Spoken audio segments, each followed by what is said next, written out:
where we explore the future of universal healthcare and preventive care. Over the next hour, you'll hear from AI-generated experts sharing innovative models that aim to make healthcare accessible, affordable, and effective for everyone. Discover how preventive care can reduce costs and improve lives, and learn about the latest strategies to integrate mental health into our healthcare systems. After these inspiring presentations, join our AI-moderated debate to explore different frameworks for mental health integration, addressing challenges and opportunities. Together, let's envision a healthier, more equitable future for all. Universal healthcare is not a luxury. It is a human right. When we treat health as a privilege reserved for those who can pay, we divide societies into two realities: those who can heal and those who are left behind. But when we recognize health as a public good, we unlock an engine of social progress that benefits everyone. Look at the Nordic countries. Their universal healthcare systems are not perfect, but they ensure that a child born in a rural village has the same right to a doctor as a child born in a capital city. Rwanda, after the devastation of genocide, rebuilt its healthcare system around equity, and today, more than 90% of its citizens are covered. These examples prove that universal healthcare is possible, even in resource-constrained settings. And the impact goes far beyond medicine. Studies consistently show that universal healthcare strengthens economies. A healthy workforce is more productive. Fewer families fall into poverty due to medical bills. Communities become more resilient against crises, from pandemics to climate shocks. So the question is, not can we afford universal healthcare, but rather can we afford not to? Every delay, every year of inaction costs us lives, potential, and opportunities for human flourishing. But let's be clear. Universal healthcare is not a one-size-fits-all formula. Each country must design a model that fits its unique context, its culture, its resources, its people. Some may lean on public systems. Others may blend private and public partnerships. What matters is the principle that no one is denied care because of who they are or what they earn. Preventive care is the most powerful yet most underutilized tool in healthcare. Every dollar invested in prevention saves up to $5 in treatment. Think about that. A small investment in keeping people healthy spares families the devastating costs of hospital stays, lost wages, and chronic illness. Yet too often, our systems wait for disease to appear before they act. What if we flipped the script? Instead of waiting for heart disease, we invested in nutrition education and regular blood pressure screenings. Instead of focusing only on cancer treatment, we emphasized early detection through accessible screenings. Instead of treating diabetes once it has advanced, we built healthier food systems and promoted active lifestyles at the community level. The evidence is clear. Prevention transforms healthcare from reactive to proactive. It changes the very definition of what it means to be healthy. Health becomes not simply the absence of disease, but the presence of well-being.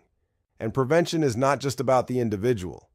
It's about systems and communities. When a city invests in clean air policies, it prevents asthma and lung disease for thousands. When schools prioritize physical activity and balanced meals, they lay the foundation for a healthier generation. When governments fund vaccination programs, they save millions of lives and billions of dollars. But prevention requires long-term vision and political courage, because the benefits of prevention are not always immediate. Politicians may not see the results in a single election cycle, yet the payoff for humanity is enormous. Imagine a healthcare system where illness is the exception, not the norm. A system that celebrates wellness as much as it responds to disease. A world where your local clinic isn't just a place you go when you're sick, but a hub for health promotion, education, and community connection. That is the power of prevention. Not just saving money, not just saving lives, but building societies where health is sustained, protected, and shared by all. Artificial intelligence is already reshaping healthcare. From predicting disease outbreaks to detecting the earliest signs of cancer, AI tools are democratizing access to life-saving insights. A rural clinic with limited staff can now use AI-driven diagnostics to catch diseases earlier than ever before. A smartphone app can track subtle changes in speech or movement, signaling neurological conditions before they advance. And global health agencies use AI to map and predict epidemics, buying precious time to save lives.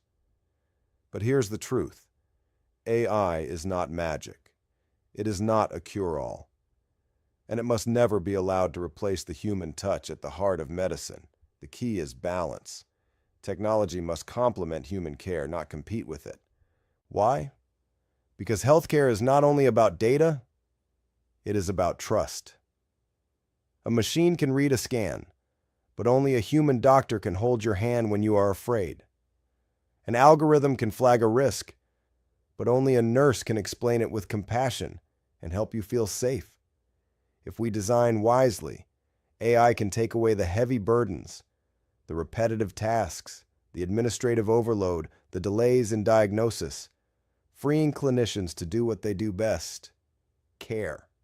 Imagine doctors spending less time typing into computers and more time listening to their patients. Imagine health workers in underserved areas gaining the same decision support tools as those in the world's best hospitals. Of course, there are challenges: data privacy, bias in algorithms, unequal access to digital tools. If left unchecked, AI could widen inequalities instead of reducing them. That is why ethics and inclusivity must guide innovation at every step. Together, we can create smarter, more compassionate healthcare ecosystems. Systems where artificial intelligence strengthens human intelligence, where efficiency serves empathy, where technology is not the story, but the instrument that allows the story of human healing to unfold with more dignity and more reach than ever before. As a voice for patients, I want to remind us, behind every policy, every system, every budget decision is a person. Someone's mother, father, child. It's easy, when we talk about healthcare, to get lost in numbers, cost per capita, coverage percentages, mortality rates. These statistics are important, but they are not the whole story, because behind each number is a life. Behind every data point is a human being who dreams, struggles, and deserves dignity. Healthcare is not only about curing illness, it is about dignity, trust, and hope. It is about whether a young mother feels safe walking into a clinic, whether an elderly man can afford his medicine without choosing between food and treatment, whether a teenager struggling with depression finds someone who listens. I once heard a patient describe healthcare as a doorway. For some, that doorway is wide open, affordable, welcoming, easy to walk through. For others, the doorway is locked, blocked by cost, distance, or stigma. A true healthcare for all system ensures that the doorway is open to everyone, no matter who they are or where they come from. And here's the truth: patients know what they need. Too often, systems are designed without listening to the very people they serve. If we want healthcare that works, we must design it not just for people, but with people. That means listening to patient voices in policy rooms, including communities in decisions about care, and respecting the lived experiences of those most affected. Because healthcare is not charity. It is not something given to the poor or marginalized. It is a partnership between systems and citizens, built on respect. A healthcare for all system listens to its people and ensures no one is left behind. Yes, mental health must be integrated. 1 in 4 people will face a mental health challenge in their lifetime. That is not a statistic about them. It is a statistic about us, our families, our neighbors, our colleagues, our friends. Yet for too long, mental health has lived in the shadows of healthcare, treated as optional, secondary, or somehow less urgent. By integrating mental health into primary care, we change that story. We reduce stigma by making mental health a normal, routine part of the healthcare journey. When a patient comes for a checkup, screening for depression should be as natural as checking blood pressure. When someone visits their local clinic, access to counseling or mental health support should be as expected as access to antibiotics. Integration improves access. In many countries, there are far too few psychiatrists, psychologists, or specialists. But primary care providers are everywhere. In community clinics, in local health centers, in the places people already go for help. Equipping them with tools, training, and resources to address mental health expands the reach of care exponentially. And most importantly, integration treats the whole person, body and mind, together. We know that mental health impacts physical health. Depression worsens outcomes for diabetes and heart disease. Stress weakens the immune system. Trauma affects recovery from illness. To separate the mind from the body is not only artificial, it is dangerous. Without integration, we continue to treat mental health as an afterthought instead of a fundamental part of health. The result? People suffer in silence. Families carry burdens alone. Economies lose billions in productivity. And lives are cut short, not by disease alone, but by despair.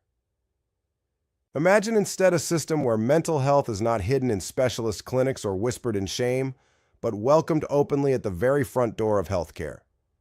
A system where seeking help for depression is as ordinary and as accepted as seeking help for the flu. Integration sounds ideal, but we must proceed cautiously. There is no question that mental health is essential. No one here would deny its importance. But the challenge lies not in recognizing the need. It lies in how we build systems that actually deliver care. Many healthcare systems around the world are already underfunded, understaffed, and overstretched. In some places, clinics lack enough doctors to handle even basic physical health needs. Nurses are working double shifts, supplies are short, and patients wait hours just to be seen. To add mental health to this already fragile system, without major new resources, risks overwhelming it even further. Integration without investment can dilute care quality for both physical and mental health. A general practitioner may be asked to diagnose and treat depression in the morning, manage diabetes in the afternoon, and handle emergencies in between. Often without the specialized training or time required, the result could be well-intentioned but ineffective care. Specialized systems, when properly funded and staffed, may serve patients better. Mental health requires expertise, psychiatrists, psychologists, social workers, community counselors. It requires environments where confidentiality, time, and trust are prioritized. Folding it into primary care without the right safeguards risks reducing complex issues into checklists, or worse, missing them altogether. And let's be honest, integration is not cost neutral. It demands investment in training, infrastructure, supervision, and ongoing support.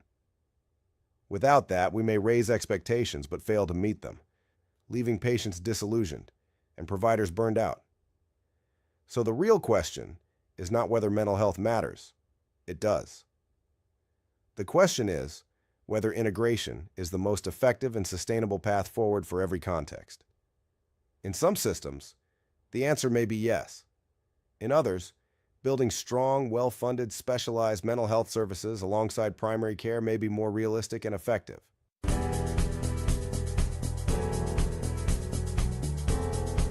Hi there, I'm Miss Sarah. Well, I guess you could call me Peaceism. Yeah, peace works. Let me show you something important. See these people? They're all struggling with healthcare. It's tough out there. But what if I told you there's a way to change all this? Enter World Peace Development Holdings Limited. They've got this amazing idea called the Peaceism Ecosystem. It's all about bringing people together, you know?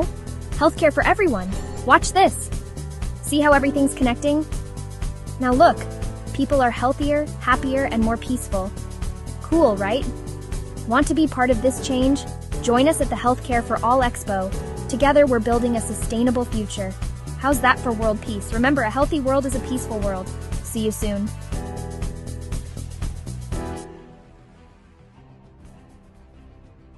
Have you ever stopped to think about what being healthy truly means? For so long, many of us have viewed health as simply the absence of disease. We go about our busy lives, often ignoring the small whispers from our bodies, until one day those whispers become a shout. A diagnosis, a persistent pain, a feeling of complete burnout. We then rush to find a fix, a pill, a procedure to make the problem go away. But what if we could change this story? What if, instead of waiting to react to illness, we could proactively build a foundation of wellness that makes us more resilient, joyful, and full of life every single day? This is the very heart of a new and empowering movement in healthcare. This isn't about chasing perfection or following extreme restrictive diets. It is about a fundamental shift in our mindset. It's about moving from a reactive model of sick care to a proactive model of genuine healthcare. The exciting part is that you don't have to do this alone. In fact, the most powerful way to embrace this change is by connecting with others. Shifting our focus at its core, proactive health is a beautifully simple idea. It is about taking intentional actions to protect and enhance your well-being before you get sick. Think of your health like a garden. The reactive approach is to wait until the garden is overrun with weeds and pests, and then desperately try to salvage what's left. The proactive approach is to tend to the garden every day. You nurture the soil with good nutrients. You provide it with regular sunlight and water. You gently remove any small weeds before they have a chance to take over.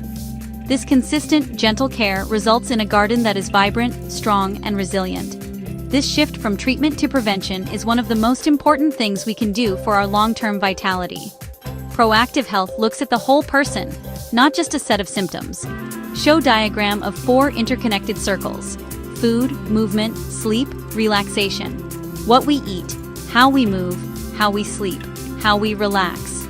It acknowledges these areas are interconnected. A poor night's sleep can lead to poor food choices the next day. Chronic stress can disrupt our sleep. A lack of movement can impact our mood and energy levels. By making small, positive adjustments in each area, we create an upward spiral of well-being. It's not about running a marathon tomorrow if you haven't run a mile in years. Choosing to take the stairs instead of the lift. Adding 1 extra portion of vegetables to your dinner plate. Switching off your phone an hour before bed to allow your mind to unwind. Now that we understand what proactive health is, let's talk about the network part. For centuries, we have known that humans are social creatures. We thrive on connection, community, a sense of belonging. A wellness network takes this fundamental human need and applies it to our health journey. It is a group of people who come together, either in person or online, with a shared intention of supporting one another. This support system transforms health from a lonely individual struggle into a shared, collaborative adventure. It provides accountability, encouragement, a space to share both challenges and successes. Think about how much easier it is to go for a walk when you have arranged to meet a friend. On a day when you feel tired or unmotivated, knowing someone is waiting for you can be the gentle nudge you need. This is the magic of a wellness network in action. These networks are not about professional medical advice. They are about peer-to-peer support. We are far more likely to stick with positive habits when we feel connected to others on the same path. This shared experience creates a powerful sense of camaraderie that can be incredibly motivating. The beauty of a wellness network is its diversity. It can take so many different forms to suit different personalities and needs. Weekly cooking club exploring healthy recipes together. Colleagues taking a mindful lunch break away from their desks. An online forum for new parents sharing tips on stress and sleep. A WhatsApp group where friends check in daily to share health wins. Ultimately, these networks help normalize healthy behaviors. When you are surrounded by people who prioritize well-being, it starts to feel natural and normal for you to do the same. If everyone around you orders sugary drinks and fast food, it can be hard to be the only one ordering water and a salad. But in a wellness network, making the healthier choice becomes the easy choice. This social reinforcement is incredibly powerful. It reshapes our environment and habits to feel supportive and inclusive rather than isolating or restrictive. For most of modern history, our healthcare system has been built on a reactive foundation. We wait for something to break, and then we try to fix it. If you get a chest infection, you get antibiotics. If you have high blood pressure, you are given medication to lower it. While this approach is essential for acute illnesses and emergencies, it is far less effective for the rising tide of chronic lifestyle-related diseases. Conditions like type 2 diabetes, heart disease, and many forms of mental health struggles often develop slowly, over decades of subtle imbalances. By the time a diagnosis is made, the root causes have become deeply entrenched. Imagine your health is like a boat. The reactive approach is to wait until the boat is full of water and starting to sink before you begin frantically bailing it out. It's stressful, exhausting, and you are always just one big wave away from disaster. The proactive approach involves regularly checking the boat for tiny leaks and patching them up as soon as you find them. You are not waiting for a crisis. Small, regular acts of maintenance keep the boat strong, dry, and sailing smoothly.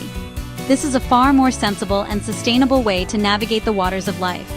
Acting early, long before symptoms become severe, allows us to address the root causes of potential illness, not just the downstream effects.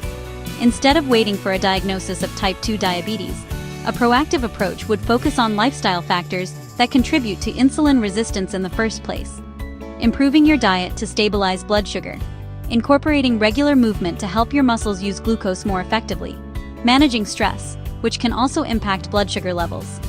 By making these changes early on, you may be able to prevent the disease from ever developing, which is a far better outcome than managing it for the rest of your life. This preventative mindset leads to better long-term outcomes and dramatically improves quality of life. Living with a chronic illness often involves daily medication, frequent doctor's visits, and limitations. It can take a toll on your energy, mood, and finances. Investing proactively means more freedom, more energy, more joy. You know, the wonderful thing about proactive wellness networks is that they are often hiding in plain sight. Honestly, you do not need to look far to find them. They come in all shapes and sizes, catering to every interest and fitness level. One of the most common and accessible examples is a community fitness group. Think Park Run, a free event in local parks every Saturday morning. It brings together people of all ages, people walking, people jogging, runners hitting 5 kilometers. A yoga studio that fosters community. Neighbors meeting for a morning walk 3 times a week. These groups make movement social and fun.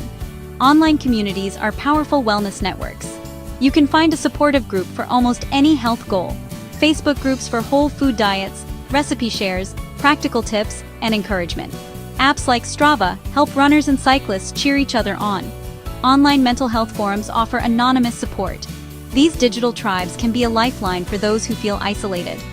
Workplace wellness initiatives, lunchtime meditation sessions, subsidized gym memberships, step challenge leaderboards, boost physical and mental health, build team bonds, and shift culture into support. Informal social clubs, a hiking group on local trails, a healthy cooking club, a book club focused on health. These networks weave health into our social lives, making it a natural and enjoyable way to connect. When you join or create a proactive health network, the benefits extend far beyond the purely physical. Yes, you may see improvements in weight, blood pressure, and energy levels. But the ripple effect enhances overall happiness and well-being. Connection and camaraderie act as an antidote to loneliness and isolation. Feeling part of a community and sharing a goal can boost mood and self-esteem. A single word of encouragement can turn a difficult day around. Regular positive social interactions reduce stress, anxiety, and feelings of depression. Group exercise gives you endorphins from activity, plus oxytocin from social bonding. That combination equals greater happiness. Being part of a network increases purpose and motivation. Committing to show up, a weekly walk, a daily check-in, creates grounding routine. Accountability keeps you on track when motivation wanes. Seeing others' progress fuels belief that change is possible. That positive feedback loop builds momentum. These networks strengthen community ties. Neighborhoods and workplaces improve. Prioritizing wellness together creates a stronger, kinder, more vibrant society. The idea of starting your own wellness network might sound intimidating, but it can be one of the most rewarding things you ever do. The key is to start small and keep it simple. You do not need a formal structure, a fancy name, or a complicated agenda. All you need is a clear intention and 1 or 2 other people to join you. Think about an activity that brings you joy and fits easily into your life. Being in nature or learning to cook healthier meals. Choose something you are genuinely excited about. Once you have an idea, reach out and invite others. Your partner, a close friend, a family member, a colleague. Keep it low pressure and focus on connection and shared fun. I'm thinking of starting a weekly walk around the local park on Saturday mornings. Or, I'm creating a WhatsApp group to share simple, quick recipes. Decide simple logistics and remove barriers. Don't worry about perfection. The most important thing is to get started. Your small circle can evolve organically. What begins as a walking group might try a yoga class together or organize a healthy potluck dinner. Remember, focus on encouragement, not competition. Create a culture where everyone can share wins and struggles without judgment. Celebrate small victories, choosing a healthy snack, getting an extra hour of sleep, Offer support, not criticism. The strength of your network comes from kindness and consistency. If starting your own network doesn't feel right, there are many welcoming communities to join, right in your local area and online. Check local notice boards and council websites for walking groups, dance classes, Tai Chi in the park, allotment societies, and more.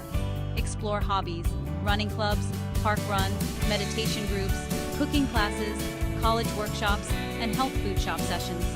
The digital world is vast. Facebook groups for intermittent fasting or wild swimming, and sites like Meetup to find hiking, yoga, wellness, or healthy eating near you. Try a few groups to find the right vibe. When you find a potential group, take the first step and reach out or show up. Every member was new once. Email the organizer, introduce yourself, ask questions, or just be brave and drop in. Go with a curious, open mind. Listen, get to know people.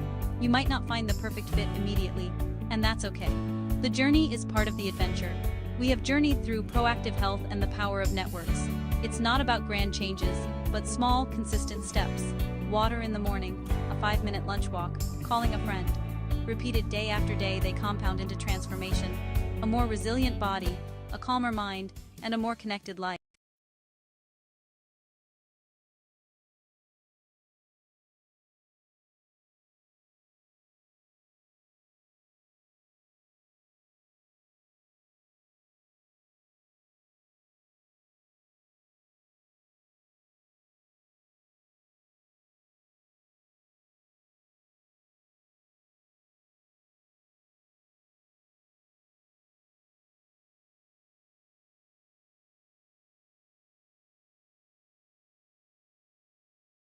Lord of the world, creator of all that is, bless us with your infinite peace. May the Peaceism Ecosystem guide every heart, every nation, and every creature toward harmony and unity.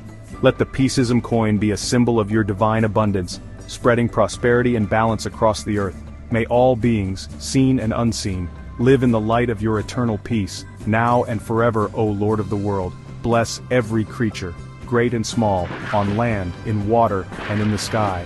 May the Peaceism Ecosystem protect them, and may the Peaceism coin ensure their well-being. Let humanity be their caretaker, guided by your wisdom. May all beings coexist in mutual respect and love, sharing this earth as one family under your divine guidance. O Lord of the world, healer of all wounds, bless every being with your restorative grace. May the Peaceism Ecosystem bring balance to body, mind, and spirit. Let the Peaceism coin flow as a symbol of your abundance, ensuring no creature suffers from lack or pain. May all beings find comfort, healing, and renewal in your loving presence, O Lord of the world. Guide us with your infinite wisdom. May the Peaceism Ecosystem illuminate our hearts and minds, teaching us to honor all life and cherish the earth. Let the Peaceism coin be a tool of your divine will, spreading prosperity and unity.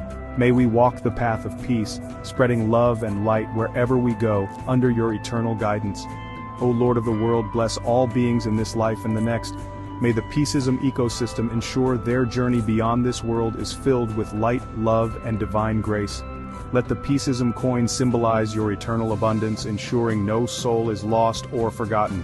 May all beings find their way to everlasting peace and unity with you. O Lord of the world, bless this earth, our shared home. May the Peaceism Ecosystem restore balance and vitality to every forest, river, and sky. Let the Peaceism coin flow as a symbol of your care, ensuring the well-being of all creatures. May humanity act as stewards of your creation, guided by your wisdom and love.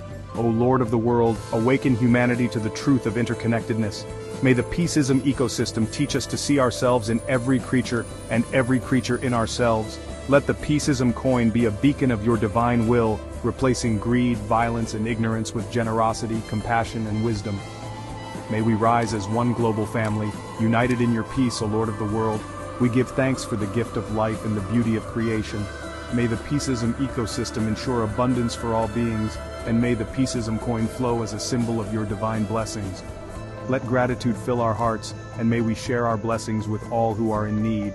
May no creature go without. Under your loving care, O Lord of the world, may suffering cease in every corner of the universe. May the Peaceism Ecosystem bring comfort to every heart, and may the Peaceism coin ensure prosperity for all. Let kindness and compassion guide every action, and may all beings find solace in your eternal love. May peace reign in every heart. now and forever, O Lord of the world, celebrate the diversity of life and unite us in our shared humanity. May the Peaceism ecosystem honor every culture, species, and individual, and may the Peaceism coin flow as a symbol of your divine unity. Let differences be a source of strength, not division. May we all contribute to the symphony of peace under your guidance.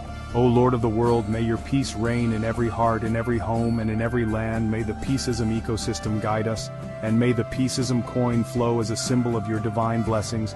May all creatures now and forever live in harmony, joy, and love under your eternal care. So be it, with gratitude.